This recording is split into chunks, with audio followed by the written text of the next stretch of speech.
Redonner au football toute sa grandeur. La mission était pourtant claire pour Samuel Eto'o dès son arrivée à la tête de la Fédération camerounaise de football le 11 décembre 2021.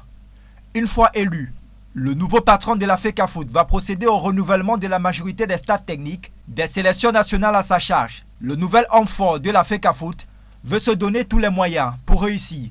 Cependant, 14 mois après, le bilan des sélections nationales est loin d'être reluisant. Dernière illustration en date, le Cameroun, engagé sur deux fronts, tombe. Un mardi noir pour le football camerounais. D'abord, les seniors, sous la conduite du sélectionneur manager Rigobertson, perdent la tête du groupe C des qualifications de la CAN 2023 au profit d'une modeste équipe de la Namibie. Le Cameroun, mené par deux fois malgré un but de Vincent Aboubakar, ne va pas changer la donne en Afrique du Sud. En Fandena, déjà, les Lions indomptables offraient un match nul très critiqué face à la Namibie, 113e place au classement FIFA.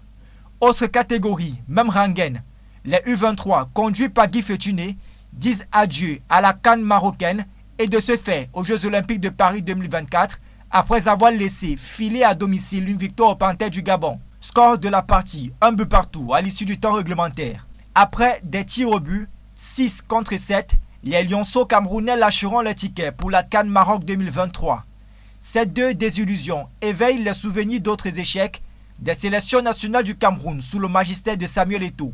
En janvier 2023, les Lions indomptables à prime, amenés par Alioune Saïdou, sortent du premier tour du 7e championnat d'Afrique des Nations Algérie 2023 sous la houlette de Yvan Kemoui. La sélection U20 du Cameroun s'est vue éliminée du tournoi de l'UNIFAC U20 2022, qualificatif à la Coupe d'Afrique des Nations de cette catégorie.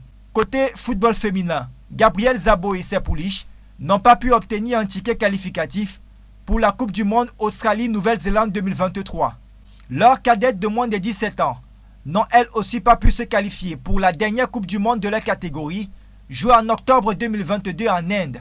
Des renouvellements dont la majorité des staffs techniques des sélections nationales, dont les résultats restent toujours attendus et fortement critiqués.